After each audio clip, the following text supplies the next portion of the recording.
കേന്ദ്ര സർക്കാർ ജീവനക്കാരുടെ ശമ്പളവും പെൻഷനും പുതുക്കി നിശ്ചയിക്കുന്നതിന് 8ാം ശമ്പള കമ്മീഷൻ രൂപീകരിക്കുമെന്ന് കേന്ദ്ര സർക്കാർ ജനുവരിയിൽ പ്രഖ്യാപിച്ചിരുന്നു. ഡൽഹി നിയമസഭാ തെരഞ്ഞെടുപ്പിൻ്റെ ഏതാണ്ട് തൊട്ടു മുമ്പായിരുന്നു ഇത് സംബന്ധിച്ചുള്ള പ്രഖ്യാപനം ഉണ്ടായിരുന്നത്.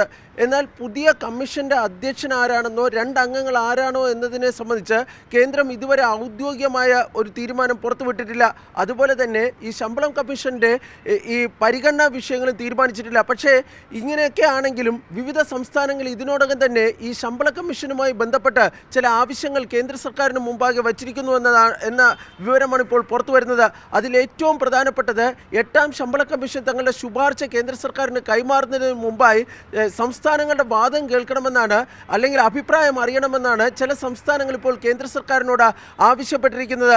സാധാരണഗതിയിൽ ഈ സംസ്ഥാനങ്ങളുടെ അഭിപ്രായം കേൾക്കണമെന്നൊരു നിർബന്ധം ഈ ശമ്പള കമ്മീഷനെ, കേന്ദ്ര ശമ്പള കമ്മീഷനെ സംബന്ധിച്ചിടത്തോളം ഇല്ല. കാരണം കേന്ദ്ര സർക്കാർ ജീവനക്കാരുടെ ശമ്പളവും പെൻഷനും മാത്രമാണ് ഈ 8ാം ശമ്പള കമ്മീഷൻ അല്ലെങ്കിൽ കേന്ദ്രത്തിൻ്റെ ശമ്പള കമ്മീഷൻ തീരുമാനിക്കുന്നത്. അതുകൊണ്ട് സംസ്ഥാനങ്ങളുടെ അഭിപ്രായം കേൾക്കേണ്ടതില്ല.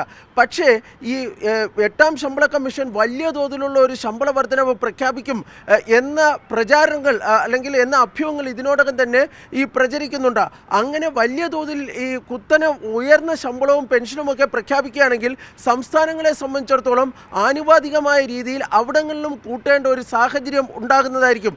അത് വലിയ സാമ്പത്തിക പ്രതിസന്ധി സൃഷ്ടിക്കുമെന്ന ആശങ്ക പല സംസ്ഥാനങ്ങൾക്കുമുണ്ട്. കാരണം പല സംസ്ഥാനങ്ങളും ഈ കടുത്ത സാമ്പത്തിക പ്രതിസന്ധിയിലൂടെയാണ് നീങ്ങുന്നത്.